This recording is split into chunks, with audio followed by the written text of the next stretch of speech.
Bonjour et bienvenue dans la quotidienne de School TV, l'émission qui vous raconte l'éducation au quotidien. Au sommaire, aujourd'hui, l'école doit-elle former des futurs travailleurs ou bien des citoyens libres et éclairés? Et puis d'ailleurs, pourquoi ne pourrait-elle pas faire les deux à la fois? Ça pourrait être un sujet du bac philo, ça tombe bien. On va poser la question à une philosophe, Angélique Dayrey, est l'invitée du Grand Oral.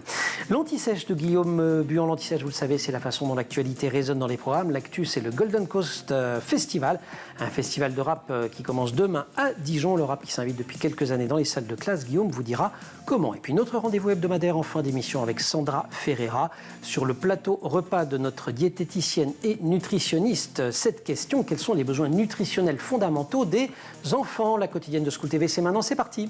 Grand Oral. Il y a dans le débat sur l'école un certain nombre de mots piégés selon celui ou celle qui les emploie, selon le contexte dans lequel on les prononce, selon les intentions qui les sous-tendent. Ils ne veulent pas dire la même chose. Exemple, autonomie, liberté pédagogique, mais aussi compétence. Et c'est ce mot qui est au cœur des réflexions de la philosophe Angélique Dayrey. Le passionnant ouvrage qu'elle a publié à la découverte il y a quelques années ressort en poche dans une version actualisée. Son titre, À l'école des compétences, sous-titre de l'éducation à la fabrique de l'élève performant. Angélique Dayrey, bonjour. Bonjour. Je veux bien qu'on commence par là. Avoir des élèves compétents en langage courant, on se dit, c'est plutôt bien. Pourquoi ça pose problème ? Oui, alors le problème, c'est que ce mot de compétence, c'est un mot qui est un mot du langage courant, mais qui a effectivement été repris il y a une quarantaine d'années maintenant, au niveau mondial, dans un véritable changement de paradigme de l'écriture des programmes scolaires. Donc on est passé de programmes scolaires basés sur des disciplines, le français, les mathématiques, l'histoire géo, etc., la philo, voilà, à des programmes scolaires basés sur des compétences. Au point 2, dans certains exemples... Savoir raisonner, voilà, savoir construire une phrase, savoir... prendre la parole en public, savoir... etc. Au point 2, faire disparaître ou faire passer au second plan les disciplines qui deviennent du coup les moyens de faire acquérir des compétences. C'est-à-dire qu'autrefois, on va dire que quand le concept de compétence est arrivé, c'était le moyen, donc les compétences pour faire acquérir les disciplines. Aujourd'hui, on est vraiment les disciplines pour faire acquérir des compétences. Et ça change tout. Vous allez nous expliquer pourquoi. Pour vous, tout est parti, cette prise de conscience. Vous n'êtes pas rentré dans l'enseignement en vous disant ça. C'est venu d'une expérience avec un formateur. Oui, alors j'étais en formation à l'éducation spécialisée parce que j'étais entrée dans un poste de soins-études pour adolescents et c'est là que j'ai découvert effectivement l'approche par les compétences. C'est vrai qu'en philosophie, on parlait très très peu de compétences. Voilà, c'est une discipline qui reste très disciplinaire en fait, et qui le reste encore d'ailleurs. Et donc j'ai découvert en fait cette approche par les compétences et ce formateur est venu me rendre visite et il m'a aidé à mettre en place cette approche-là dans mon enseignement, en me proposant en fait de réfléchir aux compétences auxquelles ma discipline pouvait être utile. Voilà. Comme prendre la parole en public, comme gérer son stress, etc. Alors, c'est pas le but du jeu, c'est pas le but premier de la philosophie. La philosophie, c'est d'abord de philosopher et il en découle ça peut effectivement améliorer la prise de parole en public, la gestion du stress, etc. Mais ça ne peut pas être l'objectif premier. C'est ça que vous nous dites. Oui, c'est-à-dire qu'en fait, moi, ce qui m'a tout de suite choqué, c'est que la philosophie, finalement, doit servir à quelque chose d'autre, qui, en plus, est individuel. Voyez ? Et là, vous découvrez, parce que vous commencez à enquêter, qu'on ne vous a pas seulement dit ça parce que vous aviez affaire à des élèves dits à besoins particuliers, pour lesquels, effectivement, il y a un certain nombre de bases, de compétences, pour le coup, de base, qui ne sont pas là, et donc c'est un peu essentiel de s'en occuper, mais que ça vaut absolument pour tout le monde. Et vous commencez votre enquête, et en plus, vous vous rendez compte que c'est un mouvement mondial. Absolument, c'est-à-dire que, en fait, c'est de là que naît ma prise de conscience. Alors, c'est vrai que j'écris le bouquin un petit peu pour montrer aussi comment on peut, en tant qu'enseignant de base, enfin, enseignant lambda, finalement découvrir dans quoi on est pris. C'est ça l'idée. Et je découvre que, oui, que en fait, le socle de compétences, il existe. Alors, à l'époque, je l'ai créé en 2010. Il existe depuis 2006, ce socle de compétences. Que c'est en réalité un copier-coller d'un socle de compétences européen, des institutions européennes. Que la fameuse évaluation PISA, c'est une évaluation par compétences et que l'approche par les compétences est mise en œuvre dans tout un tas de pays et promue par les organisations internationales. Et par des organisations internationales qui n'ont pas un rapport direct avec l'éducation. c'est notamment l'Organisation internationale du travail, l'OCDE, qui a à voir avec le développement économique. Donc, d'où la question que je posais en introduction, d'ailleurs, sur est-ce que l'école est faite pour former des travailleurs pour un système économique, ou est-ce qu'elle est là pour former des citoyens libres et éclairés? Vous vous dites finalement, c'est la première réponse qui prévaut dans l'écriture des programmes et dans ce qu'on demande aux enseignants aujourd'hui. Et oui, parce qu'en fait, justement, le fait que ce soit l'OCDE qui ait promu cette approche dans une perspective qui est celle du commerce et du développement, qui n'est pas celle de l'éducation, avec toute une réflexion sur c'est quoi les compétences qui sont utiles à réussir dans la vie, avec une idée que la réussite dans la vie, alors bon, pour une philosophe c'est un peu réducteur, quoi, c'est l'employabilité. Et bien forcément, quand on évalue ensuite les systèmes éducatifs à l'aune de ces compétences à réussir dans la vie, c'est-à-dire à devenir employables, tous les systèmes éducatifs se mettent au pas. C'est-à-dire que tous, finalement, ils répondent à la demande qui est de produire à l'école des compétences à réussir dans la vie, c'est-à-dire à être employable. Tout ça s'appuyant sur une théorie bien connue, notamment des économistes, la théorie dite du capital humain, qui voit l'éducation comme un investissement productif qu'il faut optimiser. On est quasiment, je fais exprès de citer un petit peu, mais on est quasiment dans le vocabulaire de l'usine, quoi. On forge des pièces pour qu'elles servent à quelque chose. C'est pour ça que je l'ai sous-titré la fabrique de l'élève performant, parce qu'en fait, effectivement, derrière, et c'est le lien qu'on peut faire entre l'éducation pour le coup et le marché du travail et le management en entreprise, c'est-à-dire que en fait, la compétence, c'est l'unité de base du capital humain. C'est-à-dire, c'est la ressource cognitive qu'on met au service de la compétitivité de l'entreprise. Pour qu'on se comprenne bien, vous n'êtes pas opposé à ce que vos élèves, alors aujourd'hui plus tellement parce que vos élèves sont déjà des enseignants en formation, vous êtes à l'Inspect de Créteil, mais vous n'êtes pas opposé à ce que les élèves aient un métier dans la vie. Pas du tout. Voilà, non, mais il faut clarifier les choses. Bien évidemment, je suis opposée à la réduction de tout le cursus scolaire à l'objectif de l'employabilité. C'est-à-dire que c'est un objectif parmi d'autres, mais qui ne doit pas devenir le seul objectif de l'enseignement. Et qui ne doit pas être structurant. Et qui ne doit pas être structurant, voilà, par rapport effectivement au programme, parce qu'il y a comme une espèce d'inversion des fins et des moyens. C'est-à-dire que là, on a la compétence qui est en réalité un moyen de réussir à acquérir tel ou tel savoir, et ça devient la finalité complètement formelle pour laquelle tous les savoirs doivent se rendre utiles. Et se mettre au garde à vous. Oui. On se retrouve, si vous le voulez bien, Angélique Delray, juste après l'anti-sèche, autre type de compétence. Je ne sais pas si c'est une compétence. Le rap, pour apprendre mieux. Guillaume Buan. Guillaume, bonjour. Bonjour Emmanuel. Je ne sais pas si c'est vraiment une compétence. En tout cas, on va parler de musique dans votre chronique, direction la banlieue de Dijon, avec le coup d'envoi demain du festival de rap Golden Coast Festival. Style très à la mode, le rap, par ailleurs. Oui, effectivement. Et d'ailleurs, c'est un grand pari de faire ce festival en France. Une scène exclusivement rap qui va se tenir en dehors de la capitale, en plus de cela, avec une programmation très riche. Et pour cela, je propose d'écouter Aymeric Berco. Il est animateur sur l'une des radios qui diffuse du rap, Skyrock. Skyrock, j'imagine. Le line-up est assez exceptionnel parce qu'on a vraiment des poids lourds du rap français, des gros vendeurs. On pense à Nino, Booba évidemment, il y a SDM, il y a SCH, il y a Yamé, il y a Vakra. Et surtout, il y a vraiment, je trouve, un bon équilibre entre les artistes émergents et les artistes qui sont déjà en place depuis très très longtemps. Donc ça fait plaisir.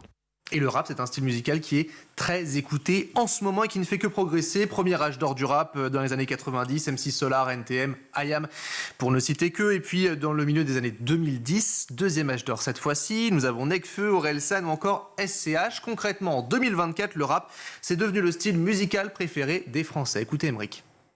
Il y a énormément de disques de diamants, donc ça veut dire plus de 500 000 exemplaires vendus. Chaque année, l'album le plus vendu en France, c'est un album de rap français. L'année dernière, c'était Werenoi, l'année d'avant, c'était Orelsan. Il y a autant d'auditeurs de rap jeunes qu'auditeurs de rap adultes, en fait. Et c'est un style qui est familial. Puis surtout, il y a plusieurs types de rap. Le rap des années 90, c'était plus contestataire. Aujourd'hui, on le voit, il y a des rappeurs bankable qui viennent de Caen, qui viennent de Toulouse, je pense à Big Flo et Oli. Donc en fait, voilà, le rap est devenu le standard. Les valeurs du rap, la paix, l'unité, c'est pourquoi ces textes sont étudiés à l'école également. Il y a même dans ces textes de la poésie, écoutez.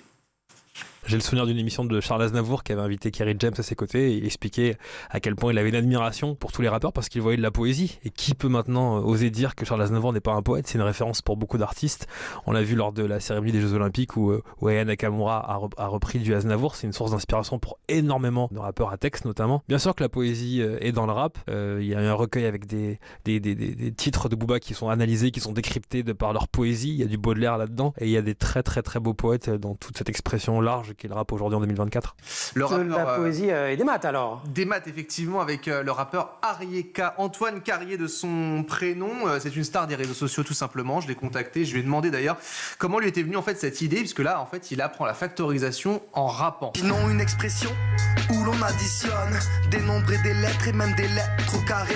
La factorisation, c'est transformer cette somme en produit de deux termes que l'on va devoir trouver. Pour ça, il existe une formule, K fois A plus K fois B est égal à K fois entre parenthèses A plus B. Pour pouvoir l'appliquer, il faut d'abord... C'est donc bien un prof de maths et un rappeur.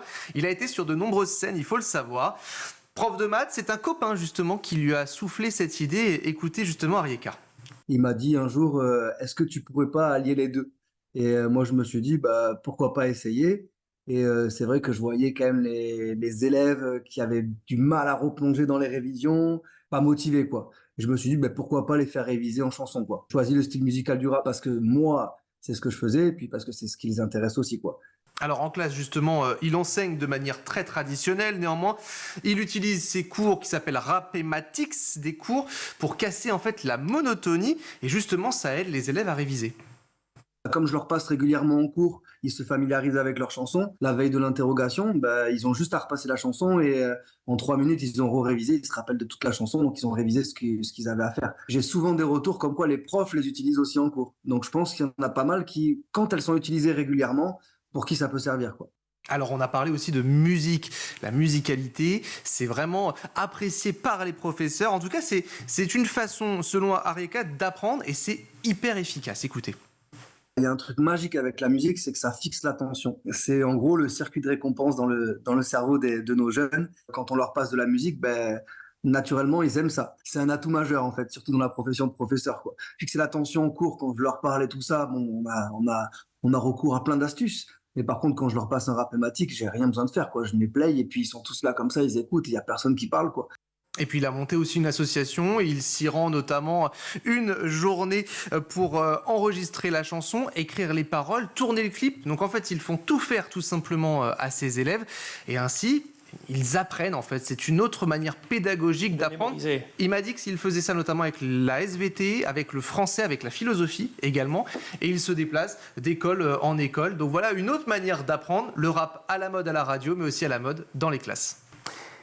Derrière la pédagogie ou la formation par compétences, le problème de fond n'est donc pas que des méchants entrepreneurs néolibéraux et leurs clics veuillent exploiter l'homme. Il est que la représentation qu'on se fait du petit homme à éduquer est de plus en plus abstraite, vide, passive et sérialisée. Ça pourrait presque être mis en rap. C'est un extrait de à l'école des compétences. On retrouve, merci beaucoup Guillaume, on retrouve Angélique Dayrey, Grand Oral.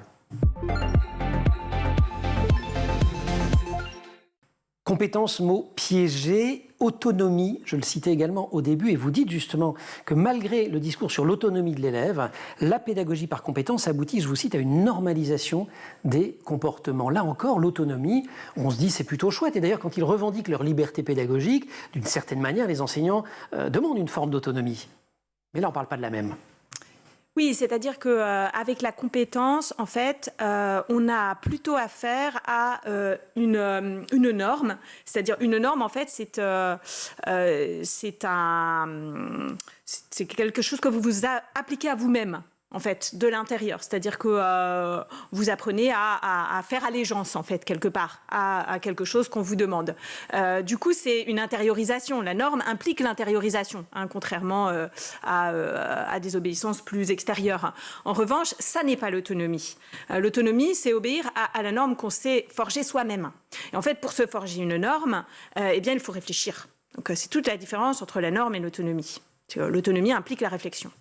Un des reproches majeurs que vous faites à toute cette tendance, c'est qu'elle se dit progressiste. Et vous vous dites, mais c'est pas possible. Bon, oui. Vous ne dites pas comme ça, mais bref. Si, non, mais si, effectivement. C'est-à-dire que cette tendance profite, en fait, d'un certain vocabulaire progressiste pour s'affirmer. C'est vrai aussi, et je l'ai découvert en écrivant ce livre, qu'une partie quand même des enseignants, du côté des sciences de l'éducation d'abord, mais aussi du côté du grand mouvement de la pédagogie nouvelle, se sont emparés des compétences, dans un esprit qui est évidemment différent de celui qu'on disait tout à l'heure. Hein. Mais voilà, quand Freinet, alors il y a eu Montessori avant, quand Kortchak, oui. Quand tous ces gens-là, qu'on qu'on ne peut pas soupçonner de vouloir opprimer les enfants. Ils sont du côté de l'émancipation, ils sont du côté du progrès pour le coup. Quand eux parlent de compétences, c'est autre chose. C'est tout à fait autre chose. C'est-à-dire que eux, ce qu'ils ont en vue, c'est bien évidemment l'action, parce que la compétence va être tournée vers l'action. La compétence, en fait, c'est, dans le vocabulaire technique, c'est la capacité de mobiliser un ensemble de ressources, qu'on va dire donc des savoirs, des savoir-être, des savoir-faire, pour arriver à réussir à répondre de manière efficace à une situation. Voilà. Donc ça, c'est la définition générique.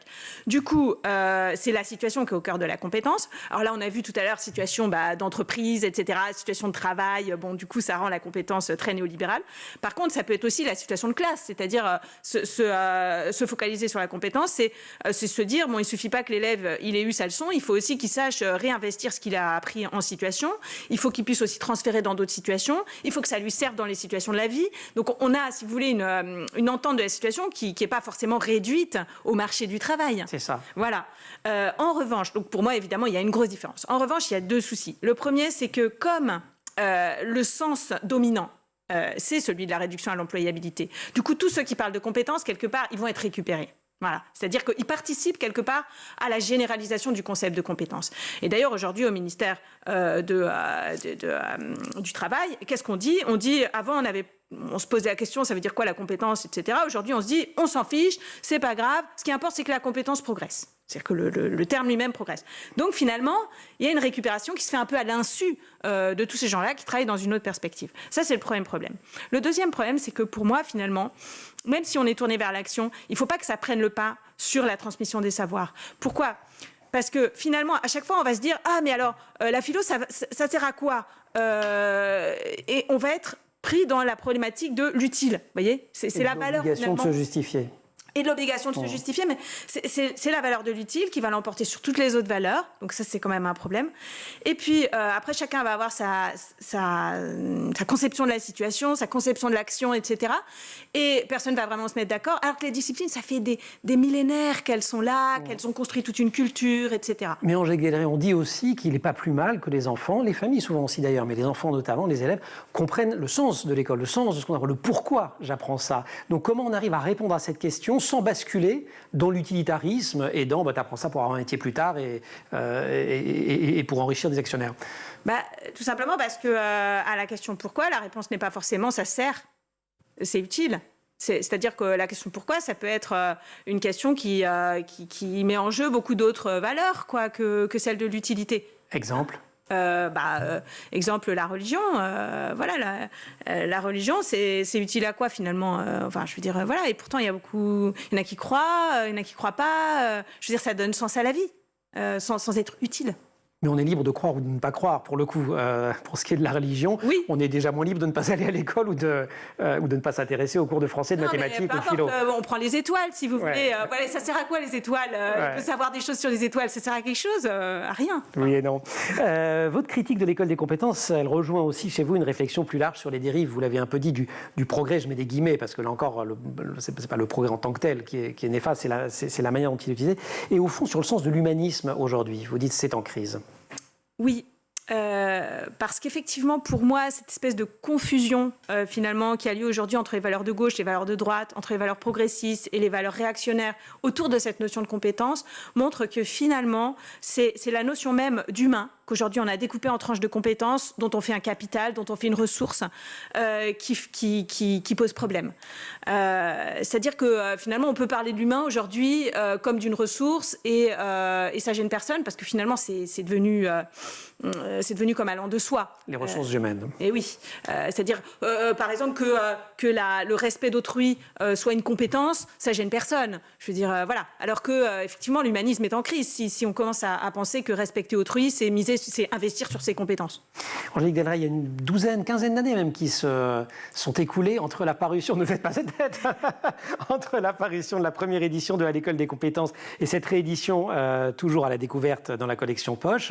À l'époque, vous enseigniez la philosophie au lycée. Oui. Vous l'enseignez aujourd'hui à l'Inspé de Créteil, il y a de futurs professeurs des écoles. Qu'est-ce qui a changé entre-temps ? Et qu'est-ce que vous-même, vous avez voulu réécrire ou pas dans le texte entre il y a une quinzaine d'années et aujourd'hui ? Alors, ce qui a changé, c'est que la compétence a progressé beaucoup. En fait, elle a progressé dans l'école, dans la formation des enseignants, elle a progressé à l'université. Hein, c'est devenu vraiment...